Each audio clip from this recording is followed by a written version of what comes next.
Hola, en esta ocasión hablaremos de la toxicología del aparato respiratorio. El tejido pulmonar puede quedar lesionado directa o de manera secundaria por productos metabólicos provenientes de compuestos orgánicos. Sin embargo, el efecto de mayor importancia de muchos inhalantes tóxicos es imponer una carga oxidativa excesiva sobre los pulmones. Observaciones realizadas en seres humanos y animales proporcionan fuertes pruebas de que las secuelas del estrés oxidativo pueden ser decisivas en el inicio de padecimientos como bronquitis crónica, enfisema pulmonar, trastornos intersticiales como la fibrosis, el cáncer y la propagación de los mismos. Platiquemos un poco acerca de la estructura y la función de los pulmones. Hablemos acerca de la toxicología del aparato respiratorio. El tejido pulmonar puede quedar lesionado directa o de manera secundaria por productos metabólicos provenientes de compuestos orgánicos. Sin embargo, el efecto de mayor importancia de muchos inhalantes tóxicos es imponer una carga oxidativa excesiva sobre los pulmones. El aire entra a las vías respiratorias a través de las regiones nasal y bucal. Funcionan como un filtro para partículas que pueden recolectarse mediante difusión o impactación sobre la mucosa nasal. Las vías nasales están cubiertas por epitelios característicos competentes para metabolizar compuestos extraños. De este modo, la cavidad nasal es un sitio blanco fácil para las lesiones inducidas por metabolitos. Las terminaciones nerviosas se relacionan con el quinto par craneal, trigémino. Pueden participar en el acceso directo de inhalantes al cerebro o la evitación del mismo. Vías respiratorias de conducción. La parte proximal de las vías respiratorias, la tráquea y los bronquios, tienen un epitelio pseudoestratificado que contienen células ciliadas y dos tipos de células no ciliadas, que son mucosas que producen el moco y serosas, que es el líquido en el cual puede disolverse el moco. Tienen una estructura con bifurcación que dividen el flujo en puntos de ramificación que sirven como sitios de impacción para partículas. Luego se llega a una zona de transición donde los bronquios dan lugar a los bronquiolos, que a su vez ceden el paso a las regiones de intercambio de gases. Los pulmones están divididos en 5 lóbulos, después en lobulillos y finalmente en ancinos. A su vez, un ancino puede estar conformado por 2 a 8 unidades ventilatorias. Se define como una región anatómica que incluye todos los conductos alveolares. El intercambio de gases ocurre en los alveolos, que representan alrededor del 80 al 90% del volumen pulmonar total. Los capilares, el plasma y los elementos formes de la sangre se encuentran separados de su espacio aéreo por una delgada capa de tejido. La principal función de los pulmones es el intercambio de gases, que consta de ventilación, que es durante la inhalación que entra el aire fresco hacia los pulmones.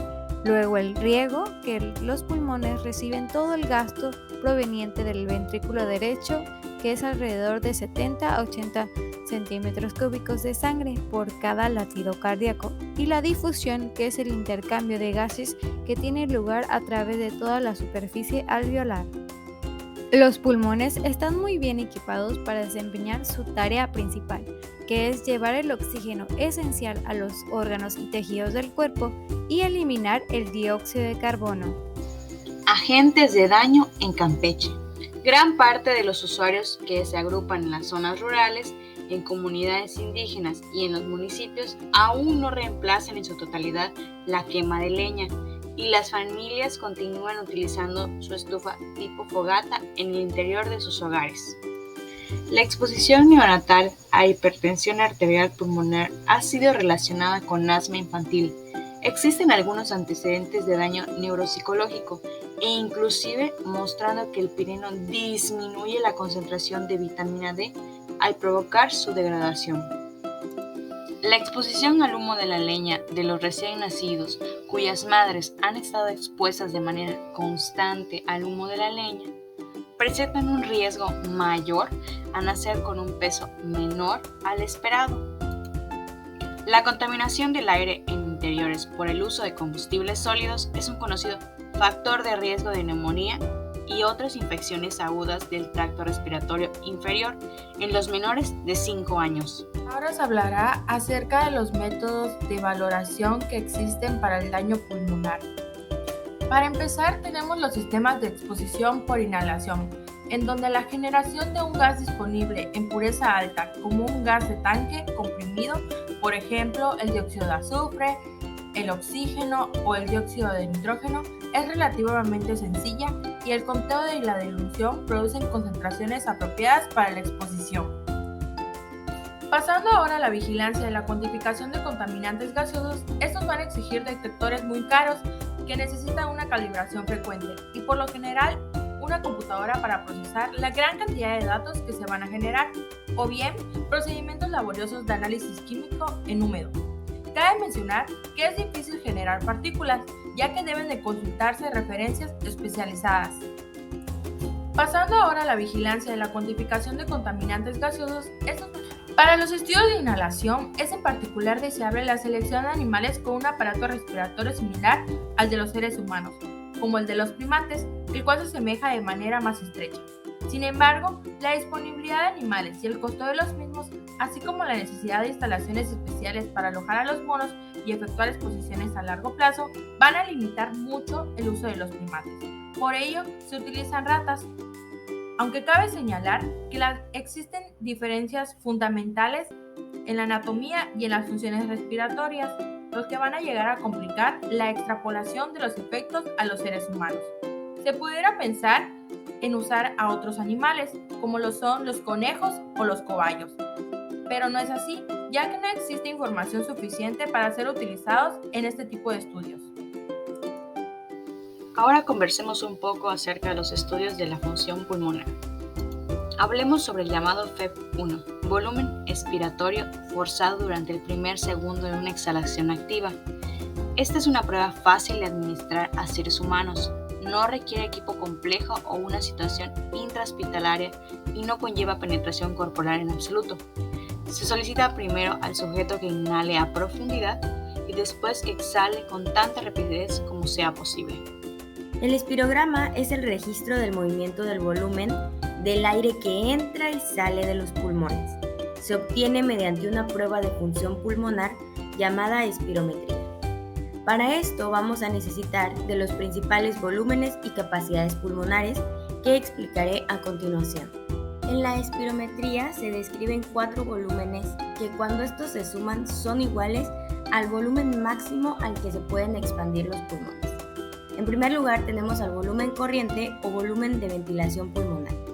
Es la cantidad de aire que ingresa a los pulmones en cada inspiración o que sale en cada expiración en reposo. Es de aproximadamente 500 mililitros en el varón adulto. Después tenemos al volumen de reserva inspiratoria. Este se registra cuando se realiza una inspiración forzada.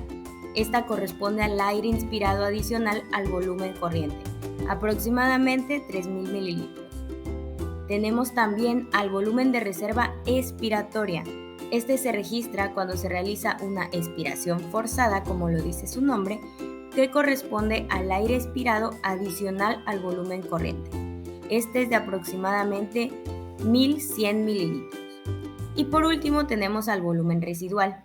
Es el volumen de aire que queda en los pulmones después de una expiración forzada. Este es en promedio de 1.200 mililitros.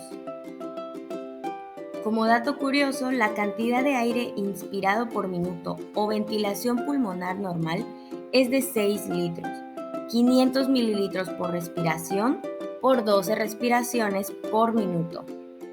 En el estudio del paciente con alteraciones pulmonares, a veces es deseable considerar la combinación de 2 o más de los volúmenes pulmonares. Estas combinaciones se denominan capacidades pulmonares. Y vamos a hablar primero de la capacidad inspiratoria. Este es igual al volumen corriente más el volumen de reserva inspiratoria.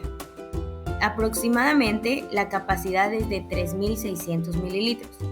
También hablaremos de la capacidad residual funcional. Este es el volumen de la reserva expiratoria más el volumen residual. Representa el aire que queda en los pulmones al final de una expiración normal. Y la capacidad residual funcional corresponde al volumen pulmonar en el que la tendencia de retracción de los pulmones y la tendencia opuesta de la pared torácica a expandirse son iguales, es decir, que están en equilibrio. Estamos hablando aproximadamente de 2.300 mililitros. También tenemos a la capacidad vital. Es el máximo volumen de aire expirado tras un esfuerzo inspiratorio máximo. Se obtiene sumando el volumen de reserva inspiratorio más el volumen corriente, más el volumen de reserva expiratoria. Estamos hablando de aproximadamente 4.600 mililitros. Y algo muy importante sobre la capacidad vital es que en clínica es importante debido a que se utiliza como un índice de la función pulmonar. También tenemos a la capacidad pulmonar total. Este es el volumen máximo que puede ingresar a los pulmones tras un esfuerzo inspiratorio máximo, aproximadamente 5.800 mililitros, y se obtiene sumando la capacidad vital más el volumen residual. Y finalmente tenemos a los volúmenes pulmonares dinámicos. Se denominan dinámicos porque involucran al factor tiempo, y para su medida se usa el espirómetro. Para realizarla se pide al sujeto que llene de aire sus pulmones al máximo, hasta alcanzar su capacidad pulmonar total. Posteriormente se le pide que realice una expiración forzada durante al menos 6 segundos. Neumonía típica versus COVID-19. Hagamos la comparación de estos dos y sus factores patogénicos, sus primeros síntomas, la historia de exposición, el examen de laboratorio y sus manifestaciones de tomografía computacional de tórax. Primeramente se va a hablar acerca de la neumonía típica, la cual es una infección pulmonar que va a tener un comienzo lento y gradual. Esta puede ser causada por virus, como lo son la influenza, la parainfluenza y el adenovirus. Algunos de sus síntomas son tos seca, dolor de cabeza, músculos y articulaciones, y hasta disnea, que es la dificultad que se va a tener para respirar. Algunos de sus síntomas son tos seca. Las pruebas que se pueden utilizar en la neumonía típica puede ser la de lesión difusa multilobular de ambos pulmones, en donde se va a observar a estos con un aspecto de vidrio esmerilado. También que se dé positivo a las pruebas de amplificación de ácidos nucleicos para los virus de la influenza A y B, para influenza, entre otros. Las pruebas que se pueden utilizar en la neumonía. Por último tenemos el tratamiento, el cual va a consistir en un soporte hemodinámico ventilatorio. También se va a prescribir retrovirales y algunos antibióticos. Y ahora hablemos del COVID-19, el cual sabemos que fue causado por SARS-CoV-2, que fue el factor patogénico de esta enfermedad.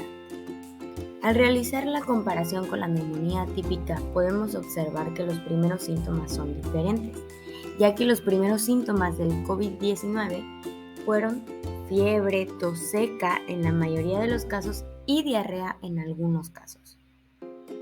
La historia de exposición del COVID-19 es con viajes recientes a Wuhan u otras regiones epidémicas, en su mayoría hombres de 40 a 60 años. Recordemos que esta enfermedad inició en Wuhan, China. Para el examen de laboratorio, el COVID-19 daba positivo con el examen de ampliación de ácido nucleico positivo, leucocitos normales o bajos, linfocitos bajos y PCR elevada en suero. Si hablamos de las manifestaciones de tomografía computacional de tórax, esta se va a dividir en las 3 etapas principales del COVID-19. En la etapa inicial vamos a poder encontrar alguna opacidad pulmonar de vidrio esmerilado. En la etapa progresiva vamos a poder encontrar múltiples opacidades pulmonares de vidrio esmerilado, consolidaciones en lesiones y patrón en empedrado. En la etapa avanzada vamos a encontrar lesiones exudativas difusas y un aumento de la densidad pulmonar. Este video fue presentado por Buenfil Mariana Ivette, Gómez Coyoc Jennifer, Hurtado Ortiz Rosa y Vargas Mauredo Carla.